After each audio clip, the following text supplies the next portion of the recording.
Alright. Hello, guys.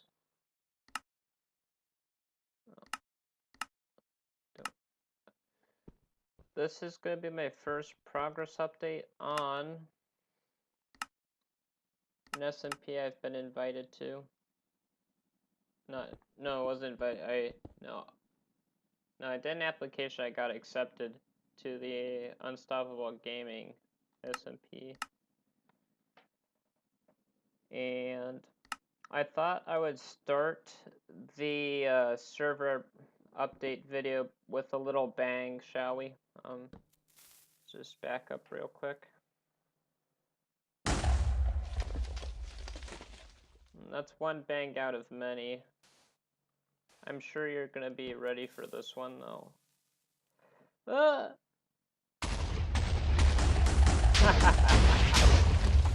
Oh!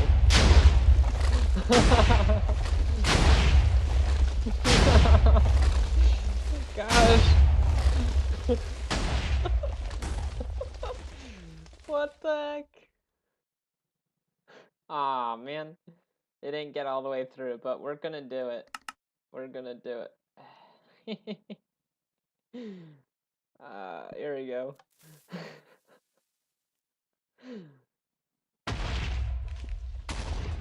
That's it. Yeah, keep going. Oh my gosh. There's a reason for all this, I swear. Let's make some more levers here. Oh my gosh. There we go. Just got another one. Okay, I gotta stand back. Yeah. I should have put the TNT closer to each other. That's for sure. But it seems okay. There's one over there. I gotta be careful though. So anyways, the reasoning behind all of this is breakage. Okay, I'm just breaking the TNT. Oh, darn it. Alright, it's gonna be a suicide mission. Yeah, it was. Yeet! Oh my gosh!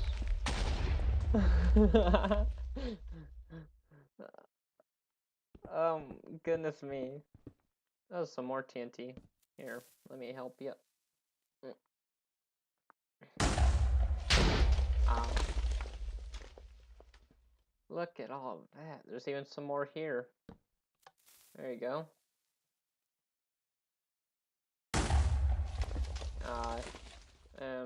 Looks like I can't get up there. Is there a lever by any chance? I doubt it. Oh my gosh, the game's actually lagging. I can't blame it though. So yeah.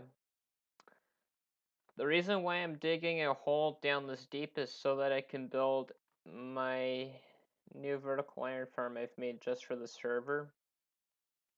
At the end of my little update video here, I'm going to show you a clip of the actual iron farm and me just talking about it.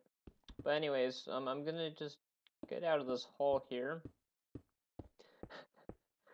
Oh my gosh. Yeah, I just got to clean it up a little bit now, so that's good. Yeah, I thought it'd be clever, since it's a vertical iron farm, to put almost like a quarter of it underground. So I thought, well, why not just blow up a hole? We got plenty of TNT left. Why not blow up a hole and stuff? But anyways, the episode's going to start off with this thing over here. And what this is it's my own personal design of a flushing mob farm. It's only one layer, and in the center there's cactus, so it's not the most efficient. But I have lots of loot from it, so that's no joke. I essentially just work in my sky base as this thing produces a ton of drops. It's bonkers. And I'll actually show you how many drops I have currently. So yeah, I built a simple water elevator by using one water thing at the top with kelp going up the tube and stuff. Oh yeah, we'll get to that in a second. So, there you go. So I built a villager breeder up there, and there's about 50 villagers up there. And the reason why I built a villager breeder so high up in the air is because the top of the iron farm is going to be at this height. So the plan is I could just drop the villagers into each pod. I won't have to use any rails or anything. And you know what I mean. So I'll put them in each pod and stuff. Yeah, I made this sky-based little tree farm, little enchanting area. This is a quad cobblestone generator, but you really can only mine it like this. As you can see. And the way I did this is I used some of the waterlogged stairs, and I held them in with signs, so there's that. I built a simple micro food farm. I know I can make it faster, but this is a slimeless design, unfortunately. So, yeah. I just saw a video by a mango and then thought I could just do a slimeless design for now. That was a while ago when I saw it. Anyways, we have a simple sugarcane farm. I use this mainly with my villagers up there just to get some of these tools that I'm holding. I don't have a shovel guy, so I just did this and stuff. This was my AFK cobblestone farm. I put stone pickaxes in there with the 4-minute despawn timer, and essentially every 4 minutes it would throw me a new pickaxe, so I didn't need hoppers. And I got a lot of cobblestone. Over here is my fish farm and a 4x4 spruce tree farm. And I'll actually demonstrate how you would grow the trees. It's quite a simple idea, but you essentially do this. And the thing about spruce trees is you get so many saplings anyway, so it doesn't matter if it's like this. So you can literally just do this, and there's all the wood you're ever gonna need for that. You get like 8 stacks right there. So it's really good. And that's how I've gotten all that wood. And only 2, that was only 2 harvests, by the way, just 2. So that's not a lot. Yeah. So that's essentially all I have. In the next update video, I will have the iron farm built and stuff. I guess I'll go up to my villager breeder thingy. I used a waterlogged trapdoor there so villagers couldn't escape. But yeah, look at all this. And it keeps getting them. Obviously it's slower and slower, which is good in my opinion because it means the villagers are capped at a certain level. Of course I could build a faster breeder, but this one's better just so I don't get too many villagers. Just enough, rather. So, okay. If you think my progress is good so far this week, you can hit the like button. And, yeah, as for the survival videos, I'm going to have hopefully once a week or once in 2 weeks, because it's going to be quite a lot of work going on 2 of our worlds, you know. So yeah, next week I'll have the iron farm built over there, and that's actually going to become my new base. It's just going to be a huge tower with all my stuff in it, and yeah. So if you actually like the video, you can hit the like button and stuff. And of course, if you hated the video, go ahead and dislike it just because you're being honest that way. And subscribe since I'm a sellout now. So yeah. I'm probably going to say that again in the next upcoming clip right now. I think I'm good. Hello guys, I am back. And I have a new iron farm to show you. And I think I'm going to call this one the Iron Whirlpool. It has 100 villages.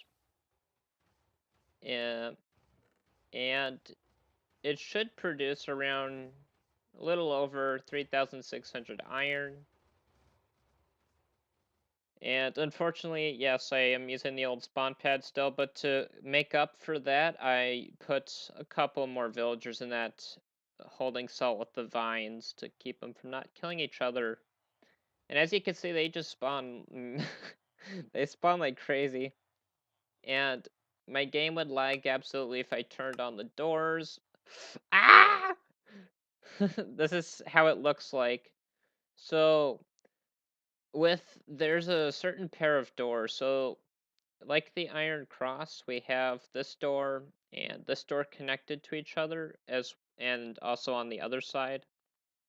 And I have a row of 25 doors times 2, so that's 50. So 50, 100, or not, it doesn't go like that, but it's 100 villages nevertheless. And I'm going to turn that off because it's absurd. Alright, it's not complete yet. The logic works though. As you can see, it's hopperless logic. No hoppers. Unfortunately, I used rails, so you are going to need at least... Oh yeah, I'm also going to speed up the clock. So I'm going to speed up the clock because I know I can make it quicker. So that's one rail less, which means you're only going to need to craft up 8 of those rails activators. Or you can use powered if you're not feeling like using any iron, because what I'm about to show you is going to change everything with my iron farms. This is a completely pistonless sky axis. No pistons. It's in 1.13.2. And I'm using the waterlogged trapdoors to lock and unlock the sky axis. And there's 200 of these trapdoors, just kind of like this. And we have the water in a zipper-like way, so it's one by one. Over here, you could see we have 2 decrementers on each side, of course, and if I were to best walk through this, I better go into game mode spectator. So the way it works is we go to these blue areas. This is the starting village. And essentially, once this is fully empty, we put a carry line, so it carries it all the way here. It goes up this little torch tower, and then it goes into this repeater, which unlocks the next door section. And once this is done decrementing, it sends another carry to this one. When this is done decrementing, it's going to go right, where are we now? Back here. Yes, it's going to carry signal back. And when this side is done, it's going to carry it to this second flight. So after 50 villages have been set, it's going to work on the next 50 over here. And it does that on that side as well. So I think you understand what that is. This thing adds the next sky axis, so it's going to add the next village coming in after it's done, essentially with this line here, and it also enables the sky axis to be red. We have the towers that go up to take the village in and essentially overlap the village down to there. And we've got a simple clock. Yeah, simple logic essentially. It's really, I try to make it as easy as it could be, and this is all you've got for your logic. You essentially just have most of the logic built into the door sections, which is easier to remember. It took me about 30 hours to design this farm, just because I'm limited by my computer, which is a laptop, and they're not as quick as you would think. So yeah, and I didn't have world edit. I was just using clone and fill commands, and it was annoying. But the fruit of labors works here, as you can see. I guess here's a compensation for not using over 200 iron for this build. The compensation is you have to use a little more redstone dust, and it's a little over 1,000 redstone dust, but that's nothing with my Fortune 3 pickaxe. Speaking of that, I have something to tell you guys. I've been accepted to an SMP server called the NSG server, Never Stop Gaming. I'll link his channel down in the description. And essentially, I built this iron farm for them, or for me rather, because I want their diamonds. But yeah, I built this iron farm so I could support the server and by selling iron. So you're gonna see progress updates on that or for that server, and that means am going to have to do at least one episode a week on my own survival world. So that's essentially all I've got to tell you today. So, um, I will maybe put a world download for this farm in the future, but right now I still need to add extra features like a reset system because currently I manually reset it by killing the villagers up here. So now I'll just have pods. Speaking of pods, here's how we reset the villagers and move them up and down. We use waterlogged trapdoor pods, and they just swim up and down that water. It's essentially a makeshift piston, if you will. They're all over the place, these water pods. Oh, we gotta take a top section of this thing. It's magnificent. Look at that. It's beautiful. But yeah, I'm really excited to have finished this project. It was quite a disaster for the last 20 hours. Just testing it and trying to getting it to work. But if you like this iron farm concept, oh yeah, it also doesn't use slime. Haha. No slime, no pistons. But if you like this vertical iron farm, hit the like button. And if you don't like vertical iron farms, you can just dislike. And also, since I'm a sellout now, please subscribe to me and stuff, and you'll expect good things in return. I promise you that. All right, you guys have a good day. Goodbye.